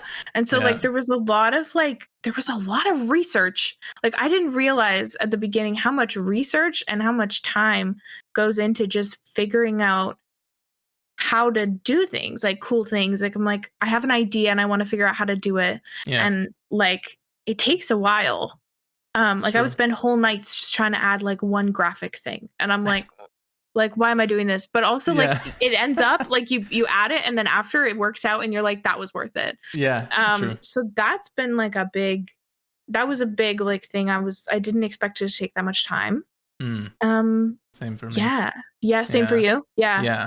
A lot of the technical stuff. That's something I've been focusing on now, is to create some guides for people to get through the technical stuff, because it's a bit daunting, you know. You just want to have fun. You just want to be playing some games and hang out with your friends and meet some new people, and it's like, man, what is all this stuff? What the heck is an encoder? You know, you're like, oh god. I know. Encoding settings. What? Also emailing, like I didn't like, especially when you're doing sponsorships, like brand deals, right? You're like running a business, like it's a business, right? Yeah, it is. So like you don't think about all the things. You're like, oh, I'm streaming and I'm like, you know, playing games, and then it's like, no, but I'm doing business emails after, like that. I did not think that was gonna happen, and that was weird. And so that was, but I mean, like, it's amazing. Like, I feel so grateful that I've even had sponsorships before. But that was like, I remember like sending my best friend a draft of an email. I'm like, does this sound crazy? She's like, no, you're good. Yeah, it's definitely the next step in the streaming, you know, in the streaming journey for sure. When you get to the sponsorship point, for sure. Great question to follow up on this is Hollowboy asks, what is your dream sponsor or partnership? Well, I wanted to work with Elgato when I was making those Stream Deck videos. I was not working with them when I was making those. That was just because I liked sharing the tips. And they did send me, they saw the videos and they sent me like a tote bag and like a little cup. And that was amazing. So cool. But then I followed up. I was like, do you want to work together? And then they just ghosted me. And I was like, fair enough. I'm small, but like, that would be really cool if like something came from that. For sure. Also, I would really like, this is just for myself, but I'd love to like work with like a bookstore, like Indigo or something. That would be so fun. I really like reading, so I don't know. I think that could be fun. But that'd be fun. What do you have something like imagined or planned for some sort of sponsored post or stream? Oh gosh, I think it would be cool to talk about like I read a lot of like cozy books, and I think like cozy books, cozy games, or could be like something to like get people. I don't know. I don't really have an idea, but I just That's cool. No, I like that. I like that. Very cool. Thank you. Thank you for the question, Hollowboy. AJ asks from the chat, Al unlocked. It is Al unlocked, or it's AI unlocked? Al. Yeah, that's what he is Alan. That is his name. Gotcha. So he's Al unlocked. Yeah. Gotcha. Al unlocked. What's one thing that you've always wanted to do with content, but something is holding you back, like hardware knowledge or time investment? YouTube. I want to make YouTube videos. And I think Al even knows the answer to this. Like, I think he just wanted me to say YouTube, because I have been, since I was like, Okay, so this is so embarrassing. I think we watched it on stream once, but I made a YouTube video when I was like 13 and I was like, I'm gonna be a YouTuber. Oh my God. And it's so embarrassing. I'm like, no one will see it again. It's like me holding up like a Doctor Who book and being like, look, it's David Tennant or something. And like, there just you go, really... your Indigo sponsorship. Oh, I see. This is there you go. There's where it comes from, because I've always wanted to just talk about, books. I guess I don't know, but I've always wanted to be a YouTuber. So like, having this thing is a bit of a like, oh my God, like my 14-year-old self would be so proud of me right now, and that is so special. Huge. I love that. That's so sweet. But I am actually starting. Okay, I'm going to say that and not do it, but I'm trying my hardest this year to put more YouTube videos out, and like not necessarily even gaming things. Like maybe vlogs, maybe like, sure. I've been putting up some of my VODs and things, but Squishmallow tour. Yeah, I do it. I do a Squishmallow tour. Do it. Actually, that sounds like that's a good idea. I'll do a Squishmallow tour.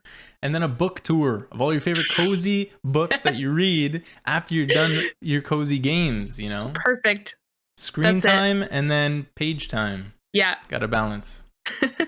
Yeah, I love that. You got to do it. What about taking moments from your Twitch streams to just put it on YouTube, just so that you kind of get in the zone of making YouTube videos, even though you're not like recording with a cam? Mm-hmm. How do you feel about those? And I did that. I have like 4 videos up right now, and they're bits from stream that I like condensed, like edited, and I turned into short form videos. They're not shorts, they're like videos. And I have been, so I want to post on shorts, but I have this thing where I really don't like the shorts and the long form videos get posted in the same area. It like really makes me very uncomfortable. So when they change that, I will be posting shorts on YouTube. What do you mean, like in your videos section? If you click on like videos, it like gives you both shorts and videos, and it like doesn't format them nice, and it looks like if I'm on someone's channel and they post both, I can't do it. Like hold on, I'm gonna change your life. First of all, two things. First, 3 things. There's so many things. Okay. First of all, YouTube is looking into changing that, and they said that there could be videos and then shorts tab. It might come. We're not sure. It might never come. Okay. So I'm not holding my breath. Number 2, shorts are popping off right now on YouTube. They've updated the algorithm and giving out free views. Seriously. Yeah. If you've had shorts that didn't do well, or any people listening now, if you had shorts that didn't do well in the past, I'd almost recommend reposting them now, because the algorithm has changed. And one thing that they were not doing before was people that were watching shorts would not get recommended the long form. So people had to create multiple channels and say, okay, you're going to watch all my shorts, and then here's all my long, because then if I post a long, I get no views, right? So you have a channel for long and a channel for short. So that's been adjusted apparently, and it looks like it's starting to work together. But if you add a thumbnail, this is the important part for you. If you add a thumbnail to your short, then when you go into videos, it's pretty. Oh my God! I had that on an old channel that I don't have anymore. But I had that, and everything was all gorgeous. It was all that is and genuinely sideways. It's this thumbnail, and then when it's in the shelf, I don't know if they call it a shelf. Yeah. I think they call it a shelf. The short shelf. It's still like the regular thumbnail that you don't get to choose. It's YouTube chooses it, but when you go to your videos page, it's all pretty. So you have no reason to hold back. Now I can post shorts. Thank you. Perfect. Everybody go follow and subscribe to Mag on YouTube. Let's get the YouTube link in chat. And yeah. Cool. I love that. Yeah, you got to start posting on YouTube. I think it's the way, especially it's more long term, right? It's more long term, and people can watch and find you at any point in time. Whereas with Twitch streaming, if you're not live, it's hard to find you, right? All right, we got a couple last questions, and then I think we'll call it there. Thank you, Al Unlocked, for your question. Nonsense Socks asks, what has been your proudest moment in your social media / streamer journey? Question. That is a very good question. Thank you. And I did a charity stream last December, and I raised $500 for an organization that like supports Indigenous communities that don't have access to water. Oh my God, that's amazing. I'm very proud of that. I think that's really cool. I love charity. I love the idea of doing charity streams. I just think it's really cool. And I want to do another one. I don't know when, maybe January or something.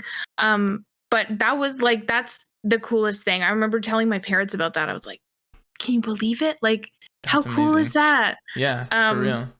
Yeah, and like 500, that's a lot of money. Yeah, like that's a lot of money. So yeah, that was really, really fun. And also like charity streams are just fun because you can do like the subathon thing where you're like, if we hit this much money, I'm gonna like crack an egg on my head or something. And that's fun. Like it was just a good stream in general too. So that was really like, I'm proud of that just from like I want to do more like that. I feel like it's super important to, give back to. I think it is. Definitely. I've been wanting to do a charity stream, and I need to plan it and make it happen. But I love the power of the community, you know? Like we all want to help and give back and make a difference, I feel, but with just $5 or $10, it's like maybe you kind of feel like, what is that really going to do? But when all of us come together and then we all put in our $5 or $10, and now we can contribute 500 or more, towards something, it's amazing. Yeah. Good stuff. For sure. So we'll definitely be there supporting at your next charity stream. Cool. Gotta let us know for sure. Cool. Yeah. All right. Does pineapple belong on pizza? Okay. All right. Let's ask. Yes. It belongs. It belongs. I did have it once upon a time, and I did enjoy it. So once. I don't know. Well, you probably had a bad pizza. I mean, I'm Italian. I'm not really allowed to have pineapple on pizza. I'm Italian too, and I love pineapple on pizza. My grandmother, she's like, "What are you doing?" So. I mean, fair. I don't. Yeah. Yeah. Yeah. Yeah. I like it, but. I think it's good. I think people that don't like it are, gotta be open-minded. Try new things, people. It's worth a try once, and if you don't like it, you don't have to eat it. But it's worth a try once, I think. Agreed. Hello to Maya Moo in the chat. Welcome in. How you doing? Maya asks, would you encourage people to try streaming even if they aren't interested in trying to go professional? Great question. Yes. I'd say yes. For sure. Well. Yes. Absolutely. I didn't want to go professional. I don't necessarily think I still do want to, because like, I think it's really cool and great that I can monetize this and like have some extra income and stuff. But do I want this to be my full-time job? I don't know. I haven't actually had that conversation with myself yet, because I do like having a job. Like even when I was a student, I was like, I kind of miss working. Like I like having something else. But I do also really like working for myself. It's really fun. So like, yeah, I think I didn't start wanting to be a professional streamer. And I don't think you need to want to be a professional streamer to enjoy streaming, to be a successful streamer, any of that. So yeah, absolutely. Agreed. Agreed for sure. And like I find that we all need a hobby outside of our job. When I was growing up, everything was, you got to go to school, you got to get a job, and that's how you're going to be, happy and successful. And I realized that I was miserable and I wasn't that happy, right? Yeah. But for multiple reasons with all that. But the point is that we all have to have a hobby of some sort, whether it's something like, playing a guitar, playing music, or drawing, all of the art stuff. I think that streaming is a great hobby because it kind of blends a lot of things that there's just so much to it. Yeah, I would just say yes, because one, you're meeting people. Okay, so you're out there, you're exposing yourself, you're overcoming a lot of things that are people aren't really exposing themselves to, right? Like putting yourself on camera and putting yourself out there for potentially anybody in the world to see you and watch you, and you could potentially make a fool of yourself, which is part of the fun. It's part of the fun, like you said, cracking an egg on your head for a subathon or something like that. Like putting yourself out there, it builds up your confidence, and when you see that it's like going well and people are having a good time with it and you're having a good time with it, I mean, it just builds up your character, builds up your confidence. So definitely, even if you're just doing it for fun. You know, I think that we all need to have a hobby, and by providing a cozy place, a safe space, you know, you're entertaining people. Maybe you love telling jokes, but you know, you can't really get to the local you know, get to the local bars to do a comedy show or something like that. Like, you can host your own stream and do it, right? So it's your place and your little workshop to do anything you want. You want to do art, you want to do a cooking stream, you want to, I don't know. You know, there's people that are doing pottery and knitting, and there's fish tanks. Like, there's everything. Oh, there's a stream for everything. Yeah. You know? Yeah. So whatever your thing is, you know, do it for sure. Try it out. Definitely. And there's some like good real world like things you can learn. Like, I used to be really afraid of public speaking, and then I started streaming, and then I had to do my thesis presentation, and I wasn't even really worried about it. And I was like, wow, like that's, but I'm used to talking to a camera, right? And so I was recording this video, this thesis presentation thing that I had to do, and I was like, no, I can, like, I know what that feels like. Like, it's not weird for me to talk to a camera anymore. So that's like, there's some real things that are like benefits and stuff that you don't realize or don't expect. True. Even for work. I needed to film something. My boss asked me to film a guide on how to do something at work, and I was like, no problem. Let me download OBS on my work computer, and I already know how to use that, and start recording. Get the camera, get good microphone audio. Like, that was easy for me. You know, other people are like, what the heck is OBS? I'm like, don't worry about it. I got it. You know. Yeah. And you do learn a lot of stuff. It's true. Good point. Good point. All right, I think we got one last question, and then I think we'll call it there. So thank you very much for that question, Maya Mua. We hope that helps you. And if you are looking to get into streaming, good luck and happy streaming, and hope you have a successful, in terms of makes you feel good and makes you happy, journey. All right, Cool Panda asks, as someone who would like to start streaming but feels held back due to being self-conscious about what family and friends would think, do you have any advice on how to overcome this? That's good advice. It's a good question. It's a good question. I didn't talk about it with anyone except for my close friends for several months. And what ended up happening was that my TikTok showed up on people's For You page, like people I went to high school with, and then they would message me and be like, yeah, it was so embarrassing. I was like, oh no, like, what do you mean? And they're like, oh, I didn't know you do this. I'm like, okay. Like, that wasn't me. I know. I'm like, that's my twin. Like, that's so sorry. But they were really nice about it. Wow. And I didn't expect that. I thought maybe they were going to make fun of me or something. And I'm like, no, like I think it was really surprising that they were nice about it. I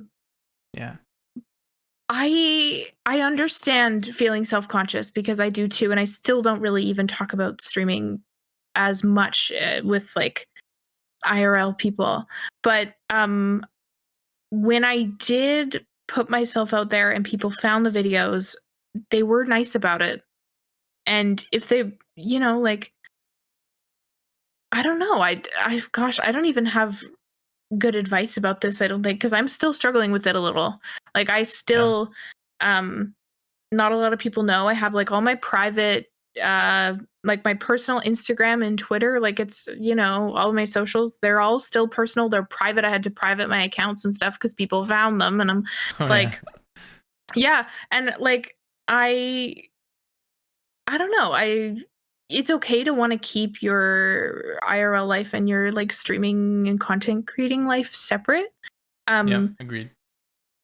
And so if you're okay with having that boundary, like if people do find you or they want to talk to you about it, and you're like, listen, this is like a separate thing. I think that might be a way to deal with it, but I don't know if I have advice, because I'm still also struggling with that a little bit. Yeah. What about you? I would say to just do it without anyone knowing. That's what I did. Yeah. I started from scratch, from zero. I didn't tell, any friends or any family besides, my girlfriend, of course, because we live together. So I'm not sure how I'm going to hide that one. Yeah. But obviously I'm not, shy with my girlfriend, but or self-conscious, but, like with family and stuff, or friends that sometimes sometimes, you know, I get it. Sometimes there's just people that are like, nah, dude, that would never, no way, that's not gonna work for Mhm. you, you know. And it's like, man, you just shit on my dreams, dude. Like, that's not nice, you know.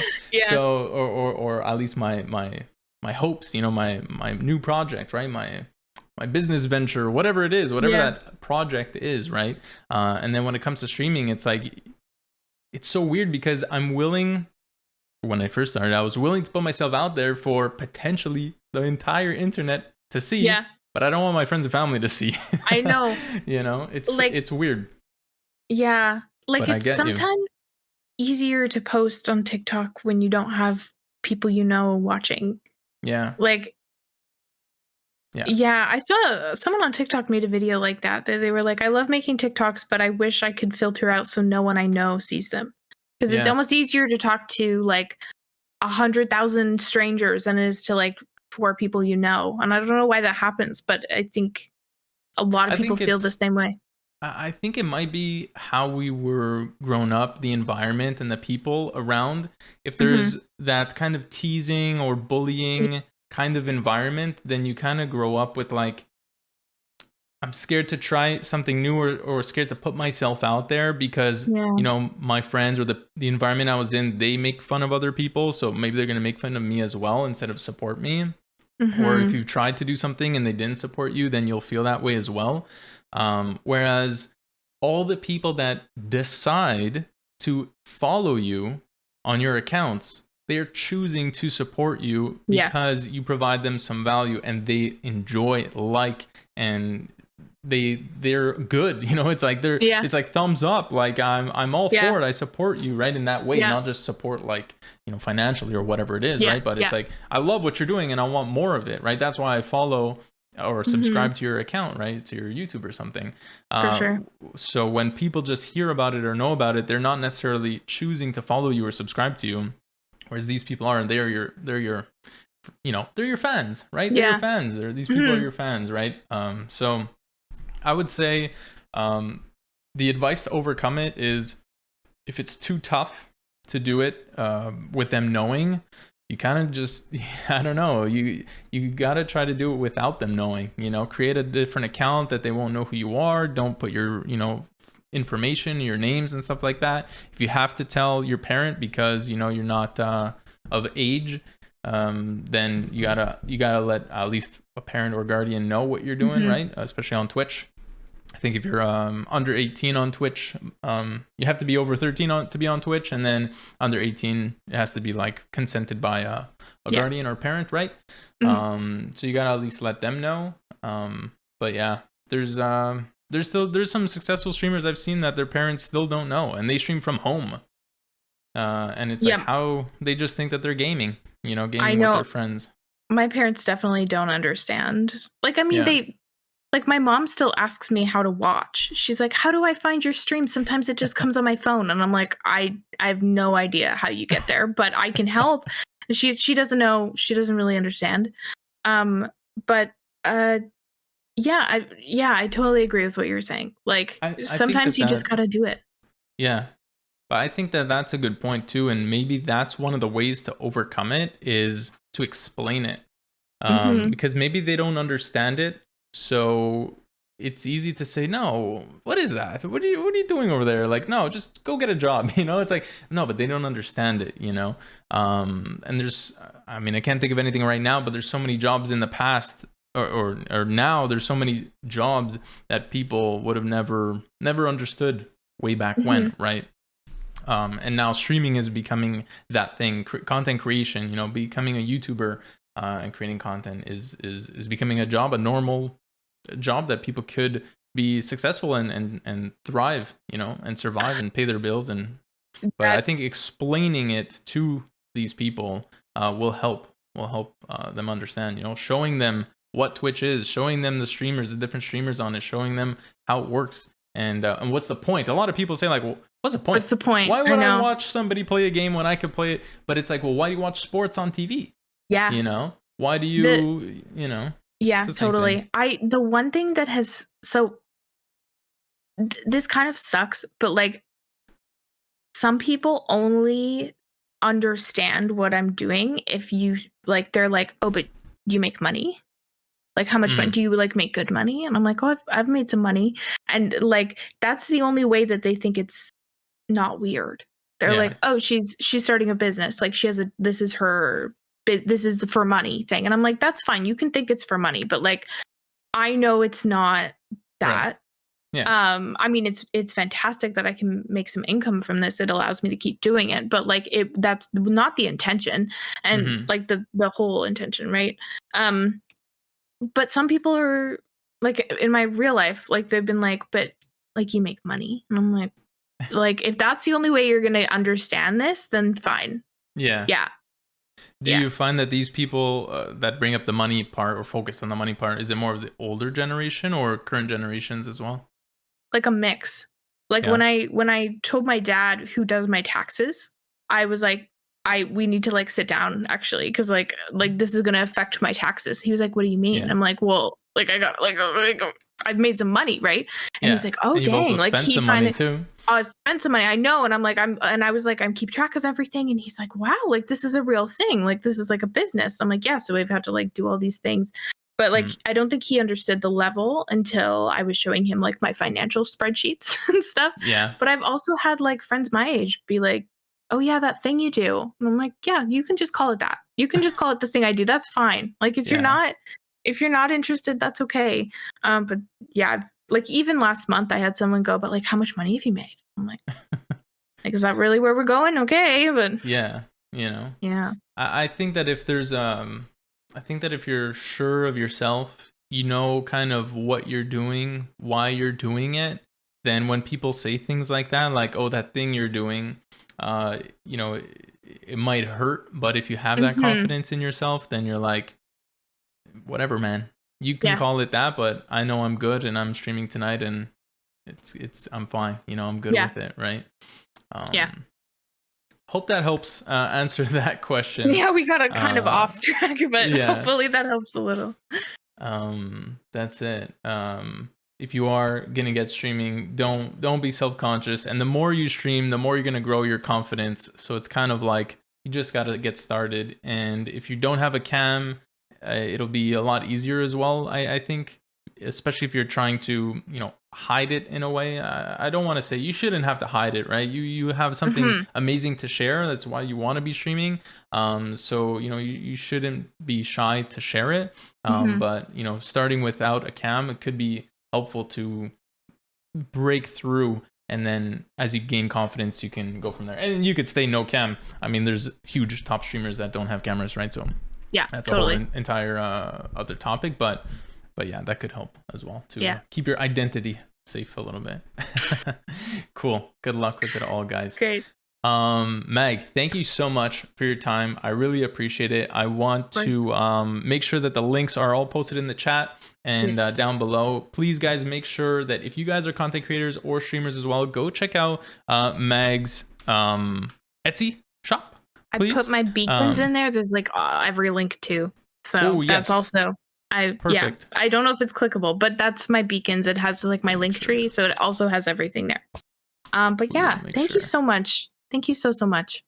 Thank you, Meg, for your time. I really appreciate it, and I just want to make sure that link is somehow clickable. Hopefully, that's clickable, guys. I don't know if it is or not. Yeah. It looks like it's clickable for me.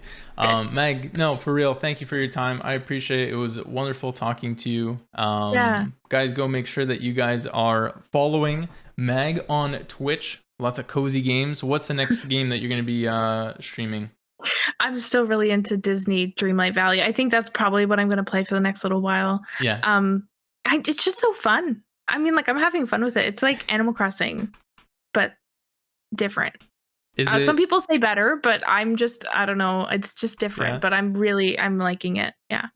Cool. It's fun. I have to try it. I have to try it eventually. You do, I know I liked Stardew Valley, and I enjoy Disney. I like Disney a lot, so it'll bring back some childhood memories for sure. Do you have Game Pass? No, but I think I have a free code through Discord or something, so I could get it for 1 or 2 months. Yeah. Yeah, if you try it, it's free on Game Pass. That's how I play it, because I didn't want to pay the upfront like $80 or something. But like, you could try it. I mean, it's fun. Yeah. I'll come and watch a stream for sure. Cool.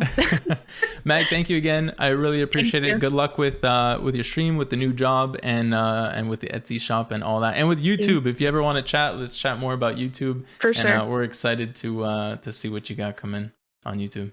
Okay. Cool, Mag. Thank you so much. Appreciate it. Take care of yourself. Bye. Bye.